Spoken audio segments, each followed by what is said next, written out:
Radio Afrique Santé, partenaire des acteurs de la santé.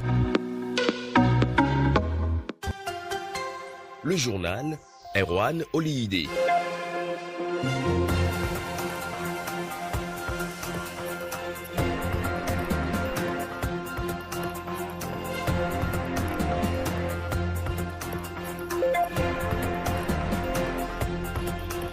Mesdames et messieurs, bonjour. Nous sommes lundi 9 octobre 2023.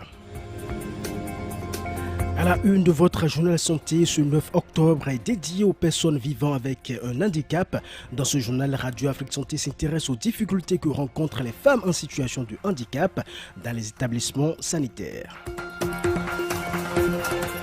Nous parlerons également du film documentaire Le paludisme au Bénin, la difficile route de l'accès aux soins. Le dit film sera projeté demain à l'université Paris-Cité située en France. Moubarak Liadi nous parlera de son film dans les minutes à suivre.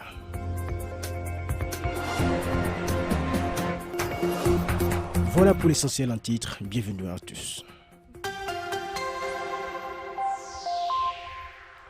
Les personnes handicapées vivent toujours sur le coup de la discrimination au Bénin. Elles supportent les pesanteurs sociales et les difficultés liées à leurs soins de santé. Radio Afrique Santé s'est intéressée spécifiquement aux difficultés que rencontrent les femmes handicapées sur le plan sanitaire. Michael Viegbi est le président de l'ONG Paramédecine pour le bien-être des populations CISA Parakou, une ONG qui s'occupe spécifiquement des cas de femmes handicapées. Il énumère les principales difficultés que ces femmes rencontrent.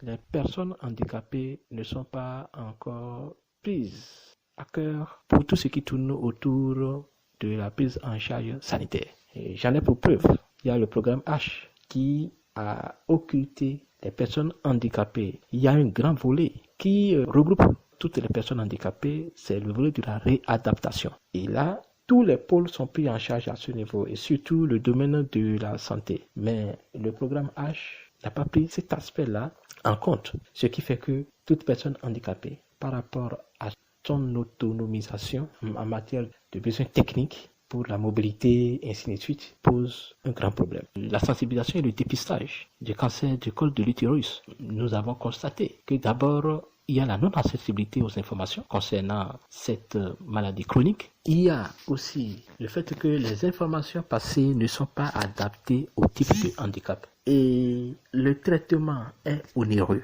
Et voilà que ces personnes handicapées sont dans une vulnérabilité.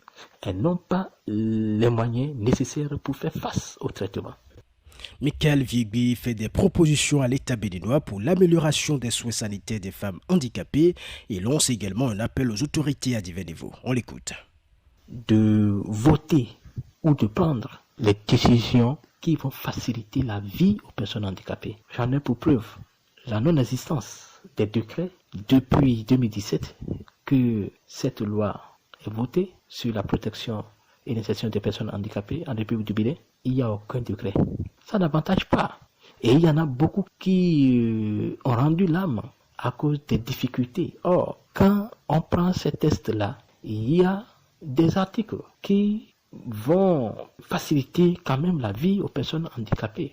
Mais à cause de la non-existence des décrets, rien n'est fait par rapport à ce test-là. Donc, nous les invitons à penser aux différents votes, à la prise des décrets qui vont huiler l'application de ces différentes lois. Au niveau de la construction, c'est-à-dire les normes de construction des centres de santé, il faut que l'État prévoie les rampes pour les personnes handicapées pour faciliter l'accessibilité à l'édifice. Et les informations dans le domaine de la santé doivent tenir compte des différents types de handicap qu'il y a.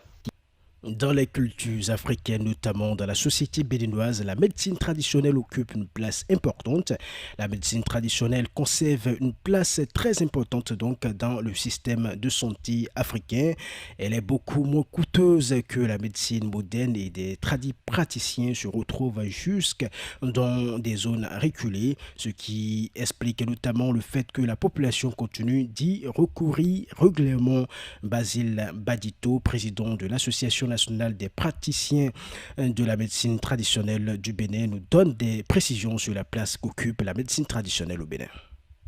Il n'y a plus à démontrer aujourd'hui la place que la médecine traditionnelle, que nous ne voulons plus baptiser médecine traditionnelle, dont les gens parlent vulgairement. La médecine africaine est la médecine mère qui regroupe toutes les autres médecines parce que tout est tiré, reconnu même par l'OMS, puisque l'OMS même a écrit noir sur blanc que la médecine estimée à 80% des populations malades font recours d'abord aux médecins traditionnels.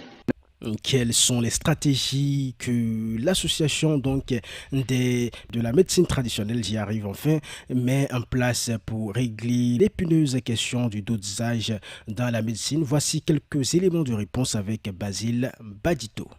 Pour corriger cela, la FANAMETRAB a fait un partenariat avec des laboratoires de haut standing à l'Université nationale du Bénin en pharmacologie et nous avons initié une formation. Puisque une formation, ce n'est pas que les gens ne connaissent pas leur travail, mais il faut faire renforcement de capacité. Nous devons leur donner un de plus pour leur montrer quelle est la quantité de telle potion qui est donnée à un malade. Quelle est la quantité de telle racine qu'on peut bouillir? Comment on peut macérer? Quelle est la dose de l'alcoolature qu'on peut donner à un malade? C'est pour cela qu'il y a une formation certifiante. Donc aujourd'hui, la question de dosage est relevée au second plan et on est en train d'évoluer aujourd'hui pour mieux faire des recherches et sortir des médicaments de qualité et de grande valeur.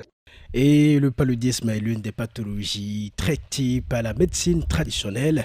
Le paludisme au Bénin, la difficile route de l'accès aux soins, c'est le titre d'un film documentaire réalisé par notre compatriote Moubarak Ouliadi. C'est un film qui montre les affres du paludisme au Bénin. Le dit film sera projeté demain mardi 10 octobre à 18h à l'Université Paris-Cité située en France. Écoutons Moubarak Ouliadi pour de plus amples explications. Mon film, le paludisme au Bénin, la difficile route de l'accès aux soins, est un documentaire, précisément un court-métrage produit par l'Institut de recherche pour le développement IRD. Dans ce film, nous avons voulu comprendre l'itinéraire thérapeutique suivi par les enfants entre l'apparition des premiers symptômes et leur hospitalisation pour paludisme grave. Le paludisme au Bénin, la difficile route de l'accès aux soins, va bien au-delà d'un simple témoignage. Il capte la réalité quotidienne vécue par les familles africaines, particulièrement au Bénin. Cette maladie ne se résume pas à des chiffres.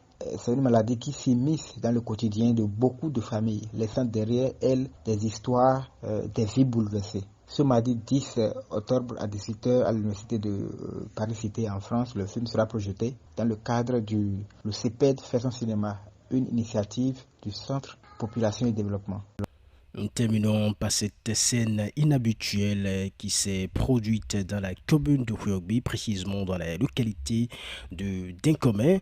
Un jeune homme armé d'une machette a charcuté plusieurs personnes. D'après des sources concordantes, l'homme en question ciblait principalement son voisinage. Ainsi, l'individu armé de coco a commis son forfait sur 6 personnes qu'il aurait croisées. Parmi les victimes, un enfant de 8 ans. Les raisons ayant motivé cet homme à commettre ces actes barbares ne sont pas encore connus. Le jeune homme est actuellement derrière les barreaux.